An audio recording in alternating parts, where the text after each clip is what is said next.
My journey takes me to the Alum Rock Road in Birmingham for Eid, the end of Ramadan, the Muslim month of fasting. But underlying the celebrations of this religious festival is a tense atmosphere. Outsiders feel threatened.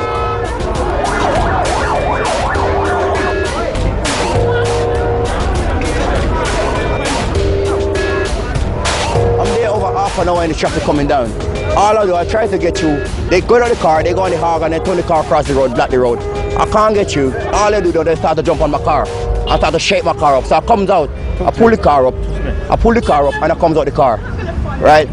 They all get around me. So I stand there, because I know I'm not running. Because they all get around me like they want to throw me or whatever. I still stand. Agents, all agents. Right, it's all agents. It's not even the point. Everyone can have a happy Christmas, you understand? But in situations like this, they shouldn't need to block up the road. My son's got a tracheostomy and we need to get through the crowds in emergency. He's been coughing for about 45 minutes and they're not letting us through the crowds. Most of the time on the weekend, on the Saturday, you can't get nowhere to walk. They park the car sidewalk everywhere.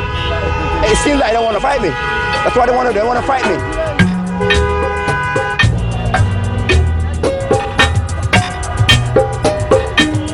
I've been in the Midlands for 2 weeks. I'm struck by just how divided blacks and Pakistanis are. They hardly talk to each other. You can feel the divisions. I want to find out more about why it's come to this.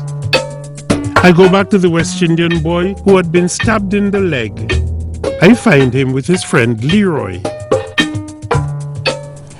Have you ever had a Pakistani friend? You go to his house, he comes to yours, go into each other's houses and all of that? Not really. Not too, no. I don't know.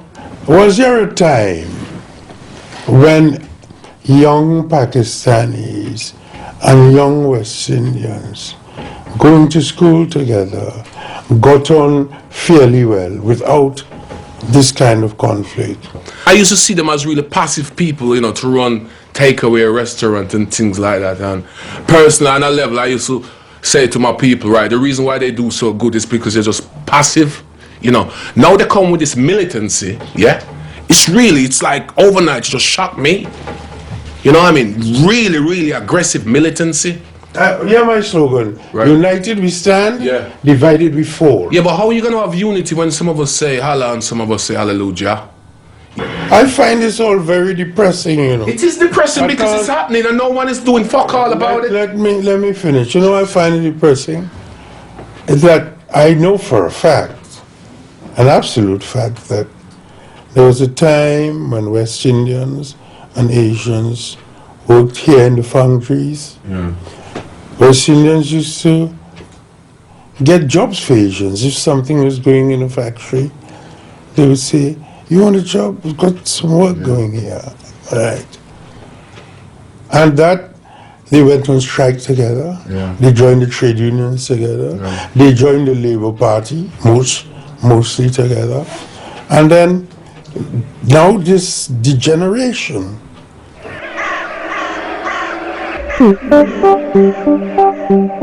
What I've seen in the West Midlands are large numbers of young people drifting in a sea of nothingness.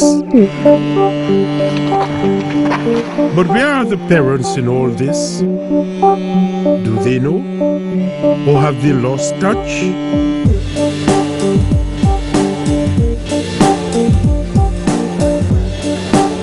I want to find out what the older generation really thinks, so I visit Birmingham Central Mosque.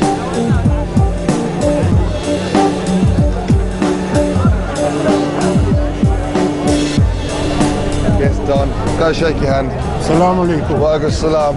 Maximum respect. You were taller than I thought. Looking good with it. Looking good. The hat suits you. Thank you. Yes. They're looking for the free Mac and Cola. Can't see it. Yeah? They're advertising free Mac and Cola.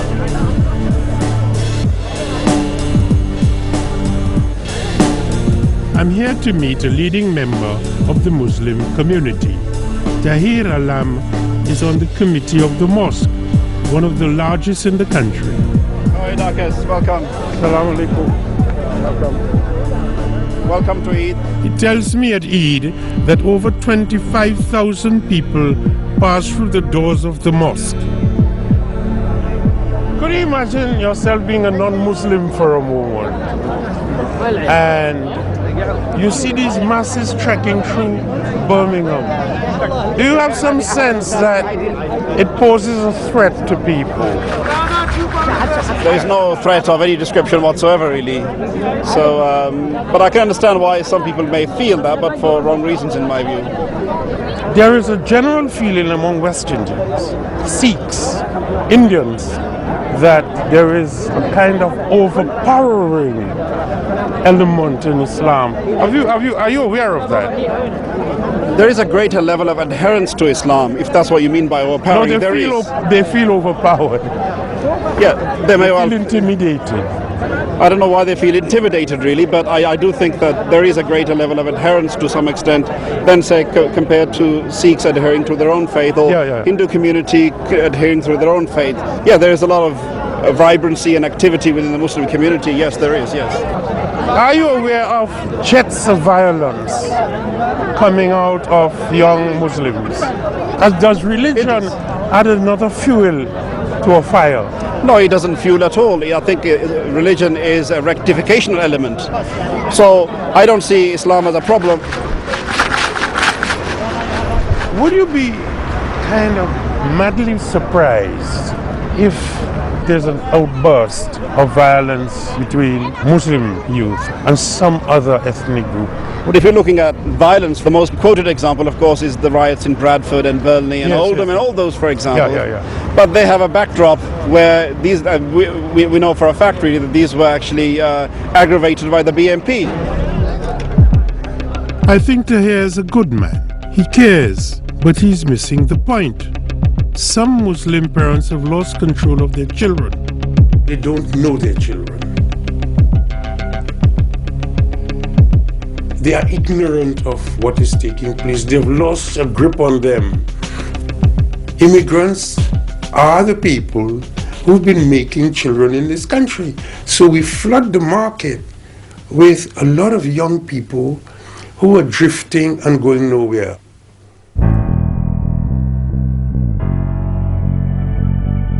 There is a huge clash between young West Indians and Asians.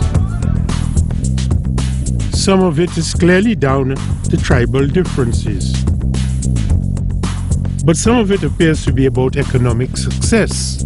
Some Asians who have climbed the ladder in the money stakes are now putting down the black man. It's just a joke my son was telling me the other day. It's a kid's joke, yeah? He was asking me what would I call a black woman who refuses to have any kids. Crime preventive. I mean, all businesses here, the population is mainly black and the businesses are mainly Asians. What's that telling you? I'm off to meet Jaswant Singh Sandhu. He owns a string of small businesses in Birmingham. Jas is a Sikh who came to England from India when he was a boy. Today, he's shopping for his fourth car. What do you call a black man in a Rolls Royce? Thief. Jas feels that the West Indian community, unlike the Asians, have failed economically. Would you say the gap between us and the West Indians in progress is acceptable? Well, I never look at what other people have or don't have. That's not the way I conduct my life. I'm the second generation, as far as I know, the second generation of West Indians quit a long time ago. They did what? They quit. They didn't want to do a day's work. Apparently the white man don't give them jobs. It's funny how we get them. But what I hear is that you work from morning to night. Who's that, the Asians? Yeah. So what's wrong with that? Well, they have the highest percentage of heart attacks in the country. Well, you know, would you rather a guy was lazing around all his life doing wrong? Who lazes around all their life? Well, I don't know. The black youth of my age are lazing around.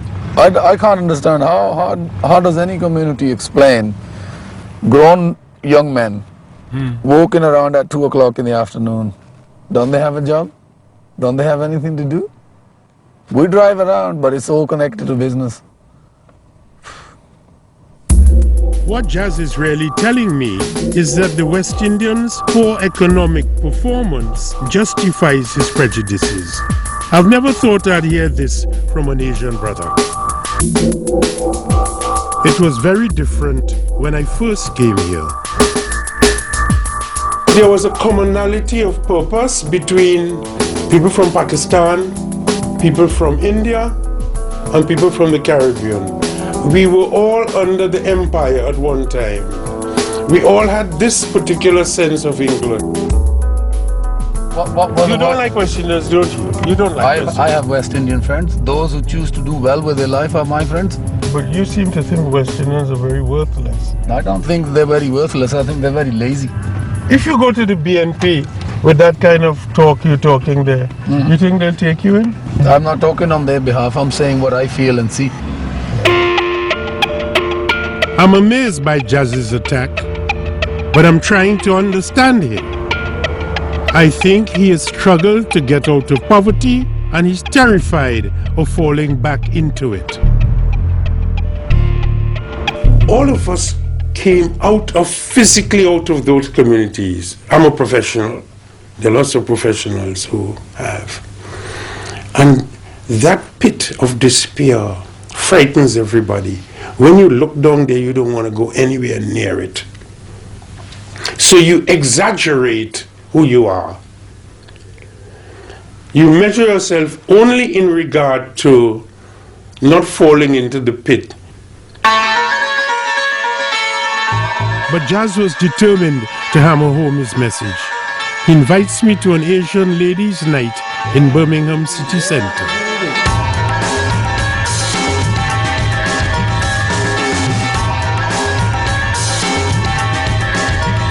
I've got you guys down here to prove a point. I can't just talk about things, I will give you proof.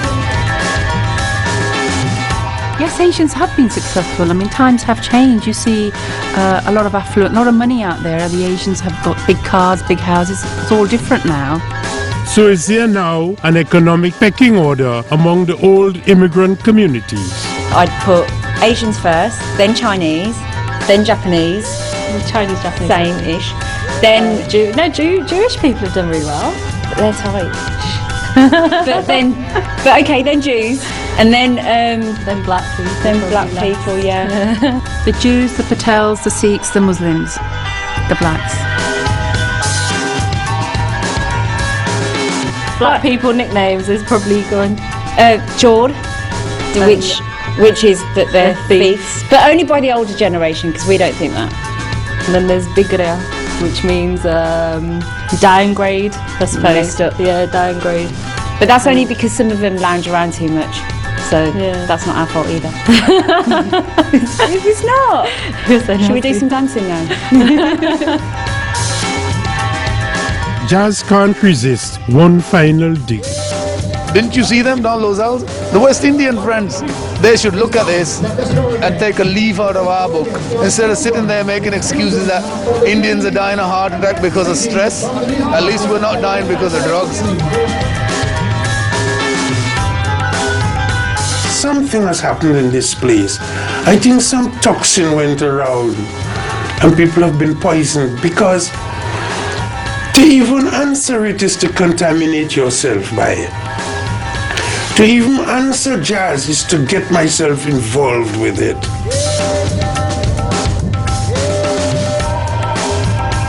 All this talk of the Asian business brain is making me wonder about what's really going on in the workplace. Are the Asians behaving in the way our white masters used to?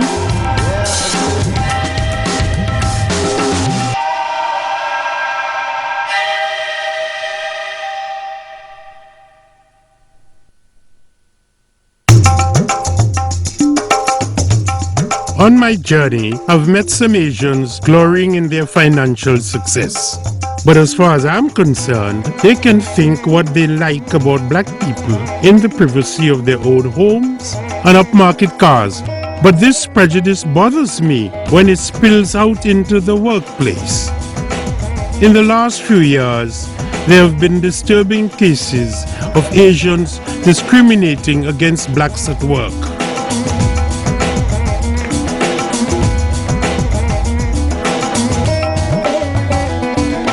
Raj Mahesan is a Tamil from Sri Lanka. In 1999, he took over a filling station where he inherited 5 African employees. Immediately, he installed a new Tamil manager and asked all the Africans to reapply for their jobs. One of them was Desiree Aroga. Suddenly, his wages were stopped. You really wanted Mr. Aroga out of there to put one of your people in there? No, I did. You didn't pay him his wages? I did wanted Mr. Aroga out of the site by 3rd or 4th week because of his behavior. That's why you took £334 from his wages that you eventually had to pay back. Why did you take the man's money that you worked for? You wouldn't pay him. No. Why? That wasn't the entire reason for it. Mr. Aroga was then told he no longer had a job. Were you discriminating against him racially? No. When he left there and other Africans left there, who were they replaced by?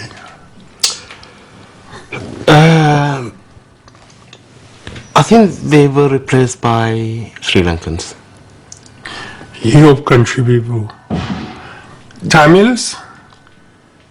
I believe so, yes. You are Tamil? I am a Tamil, yeah. Mr. Mahesan was taken to an employment tribunal and lost the case. Why did this tribunal, this highly professional organization, find you a considerable amount of money, more than £2,000, and call your behavior racist and disgraceful? They done that because I failed to attend the hearing. You failed to attend the hearing. But they phoned you on the morning. Morning they phoned me. And you say you forgot.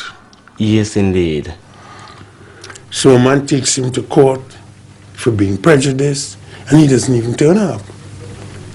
Officially, you're a very disgraceful employer, and officially, you're a racist employer. You are books, my friend.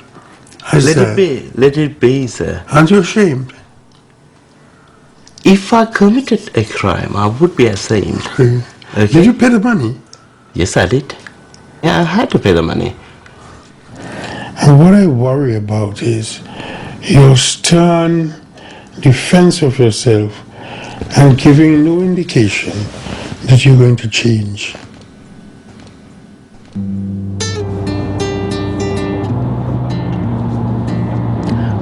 Fuck this for starters.